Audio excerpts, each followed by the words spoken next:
All right, welcome everyone back to the Black Male Archives. I'm your host Rodney Freeman, and we have with us today Mr. Dennis, Christoper Dennis. Sir, how's it going? Man, I'm doing well. Always blessed. I tell people I'm a game changer, so I'm always like trying to change the game. That's it. Hey, well, that's the reason why we got you on here. We wanted to talk to you and see what you're doing in the community. We know you. I met you in Charlotte, so we're in Charlotte, North Carolina. Tell us a little bit about yourself and where you're from.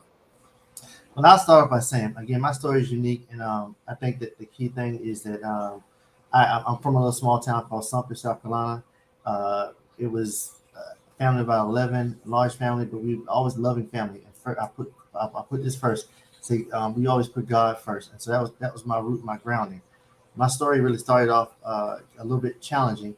And the challenge was the fact I was born with a learning disability. They said I would never learn past the seventh grade, so they put me inside a resource class for 6 years of my entire life and told me that my learning abilities were capped, and also my abilities to do things in life were capped, and that my best job opportunities in life would probably be in services. And again, I always tell people never allow anyone to put you inside of a box because again, you have to now live that narrative. When you own your narrative, you create your narrative. But when you don't own your narrative, you have to live by someone else's narrative. And so that's how I kind of started. But originally from South Carolina, ended up graduating top of my class in high school. After that, ended up going to a 2 year college and then into the military, 22 years in the military. And then while in the military, which was National Guard, ended up working at Bank of America for 13 years and then got into real estate, and which kind of started the platform where I am today. Yeah, and you smoothly talk about going to corporate to real estate, but when we talked before, you had a very interesting story about how you got into real estate and then also why you transitioned out of corporate. Can you talk to us a little bit about that? Well, again, my life, I've always been that guy that really was again where I came from. My story being marginalized in early on as far as coming from a resource class. I always had a epiphany to try and impact and be an impact. And so when I was at Bank of America, it gave me a lot of tools. I ran the trading floor. Imagine being inside of a job every day and having to come home to a community or your siblings and try and explain what you do for a living. I couldn't explain it. I ran a trading floor. I deal with the data technologies for a trading floor. We basically managed all the technology that ran the entire trading floor. So you look at the Bloomberg, the Reuters, all the screens. That was my job every day, and we lived by seconds. I mean, there was no failure. There's always redundancy. Um, but something happened along that path. I had been there for a little over 13, oh, I said at the time, probably 12 years, going into my 13th year. And I started with the associate degree at B of A, and I ended up getting my master's degree from Queen's University. And while at Queen's, I learned a little bit about economics. And now I won't dive deep into that, but I'll tell you, we are taught finance. But when I learned economics, it changed my life because it made me look at things different.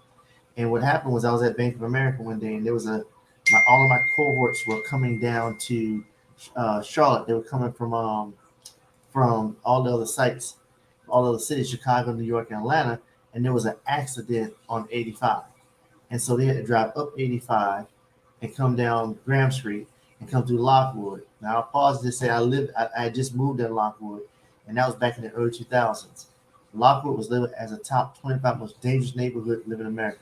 That is an actual story. I said go look it up. It was the Lockwood was the 25 most dangerous neighborhood living in America, and I had just moved there. And those guys in that day as they rode to the office, the taxi driver he turned into Lockwood. He told them slide in the middle of the seats and lock your doors. And he said that this neighborhood's bad. And so these guys actually did it. These guys are from New York, Chicago, and Atlanta. They slid in the middle of the seats and they came to the office with a different look on their face. And when they got to the office, I was preparing for that meeting. And in that room, it was 99% Caucasian, 1% Afro American. And that community they drove through was 99% Afro American and 1% Caucasian. So let that sink in for a second because that day in that room, when they had an icebreaker, they asked me a question. They said, after the icebreaker went on, I said, Chris, so where do you live?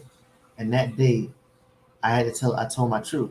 I looked them in the face and said, I live in Lockwood. And I knew the consequences of that because I knew that day they would look at me like every that, and they would look at me with the same image that they saw that community and what they saw in that community. And I knew that day that I needed to not talk about change, but actually be a part of that change. So with that said, I went back and that's really how I got into real estate. And I'll tell you, I don't put this on anybody, but my salary was very high at the bank, and within 6 months of that interaction, I ended up leaving the bank and going back and impacting that community. And we have made tremendous strides. And this community now is one of the most admired communities in downtown Charlotte. So I'm excited to be a part of change. Like I said, I'm a game changer, and I always want to impact lives and give people hope. Man, that is very important. See, you actually, you didn't talk about it. You were about it because you actually went to you said, "Hey, let me go ahead and do what I said I was going to do. I want to help my community, so I'm quit my job and I'm going to start this real estate company." So, tell me why this real estate company is changing lives. What do you guys do? I mean, I know because I got a chance to visit your one of the locations. But yeah, tell the listeners about what you do with the real estate. So I mean, it was unique, and so when I ended up really getting into, I tell people I'm a community guy that just happens to own a whole lot of real estate. I didn't get into real estate because of money. I got in because I saw people in need, and I always asked God for the blessing. And I told God, I said, God, see a lot of people that are hurting, a lot of people that are disenfranchised, a lot of people just don't have the right housing. So I decided I wanted to buy houses to give people a equitable place to live. And my slogan was very simple, and I tell people if you want to start a business, start a company, you really want to focus on figure out your why and figure out what is it you actually really want to do. And my slogan was very simple. I would never put somewhere in the house that I would put my grandma in, and I love my grandma. So that was how I got into real estate, and I started buying. I never, and my slogan also was I wasn't into buying homeless homes because I know that the target in gentrification, the black communities are normally always the target. So my whole mission was not to destabilize the community, but actually grow the community. And so we went in, and my goal was to buy up all the dilapidated properties, all the properties that were owned by slumlords, and the properties that were vacant, and refurbish those properties, and then give people an opportunity to live in those properties, even though they may not have liked the neighborhood. When they walked inside the house, they had a great place to live. And my only commitment and asking them was to make sure they got involved with the neighborhood association and be able to uplift the community. And let me just tell you a point about Lockwood. At that time when I moved in, there were three old ladies when I went to the HOA meeting, and those three ladies reminded me of my grandma. And sitting in that meeting, I heard them tell a story about how afraid they were of the community. And it was only three of them in that meeting, and I was the fourth one. When I walked in, it was like a breath. They looked at me like I was a breath of fresh air. And I asked them, I said, what do you think about the neighborhood? And they all explained to me that they were so afraid of the neighborhood that they would basically bolt their windows down in the house. And I thought for a second, I said, wait a minute, you mean to tell me you bolt your windows down in the house? And I thought about my grandma. I said, wait a minute, they're bolting their windows down in the house. If the house caught on fire, how are they going to get out? Yeah. And that just struck me so deep that that became a part of the mission of my community was to figure out a way to make stabilize the community and get the community to a point where it would be a place that anyone want to live at, and also at the same time help people be able to afford and be in the community. And we did that over time. Yeah, man, and talk to us a little bit too about how you helping black businesses too, because I know that is very extremely important too.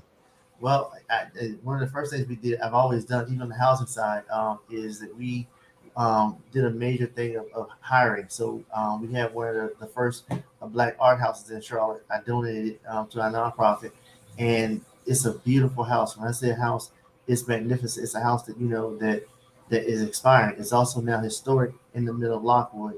It's a Mhm, historic designation. It's called the Butler House, aka the Lockwood Legends, and that house was renovated by homeless people.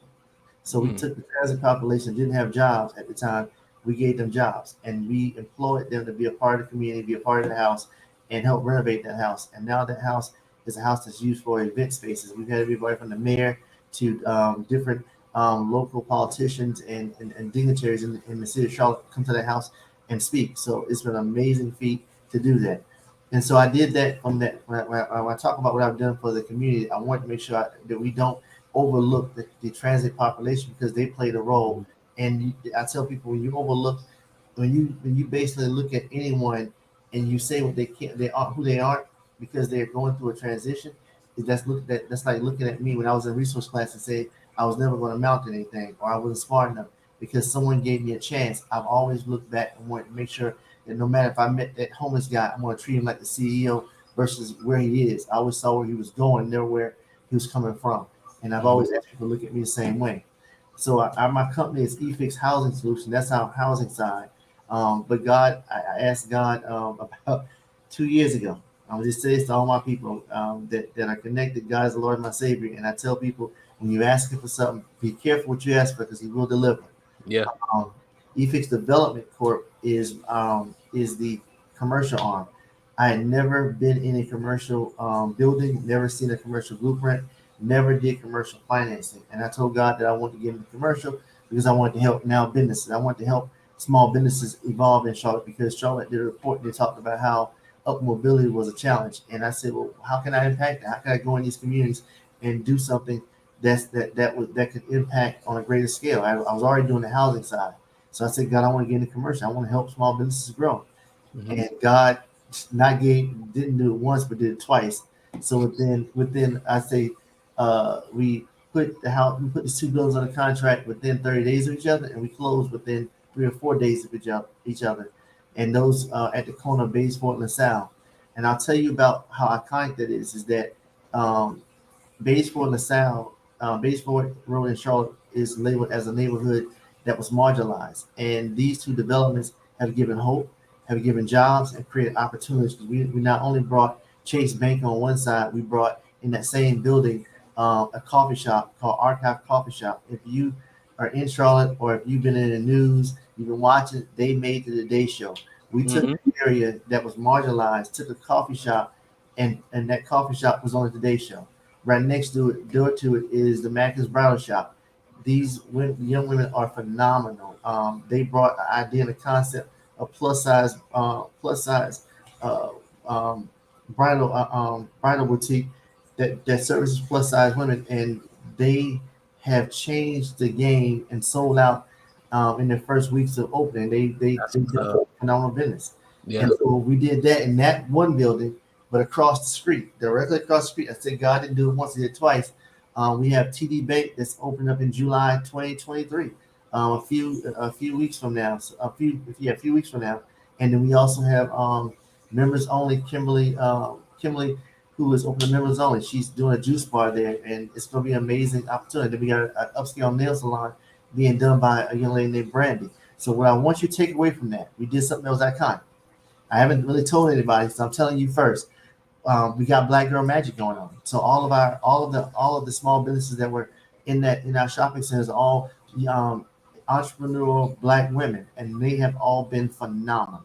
Yeah. Um, we also did something I think that's notable. We circulate the dollar. Think about it. When you go to the brow shop, you get that dress. You go to the coffee shop, have that coffee, and do your planning. Go right next door, start working on your bakery. Go across the street, get your juice bar. They get you prepped for that dress, and then you get your nails and you get your nails for your grooms and your bridesmaids done at the nail salon.